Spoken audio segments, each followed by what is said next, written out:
ये देखें दोस्तों, हरम आने जाने के लिए हमें जो ट्रांसपोर्ट जो है ये प्रोवाइड की गई है।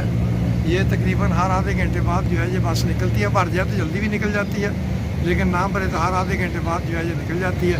अब ये देखें, इस पूरी बस में जो है मैं अकेला ही आदमी हूँ।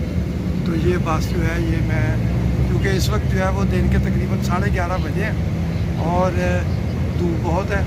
इस वक्त लोग जो है या हरम के अंदर है या फिर अपने होटलों में है, आना जाना जो है वो कम ही है। तो मैंने तो अभी मस्जिद आयशा से आके उम्रा किया, मैं वापस होटल की तरफ जा रहा हूँ। और ये देखें, ये मुझे अकेले के पास जो है वो लेके जा रही है। ये देखें वाह जी वाह, क्या इंतज़ामात हैं। ये देखें,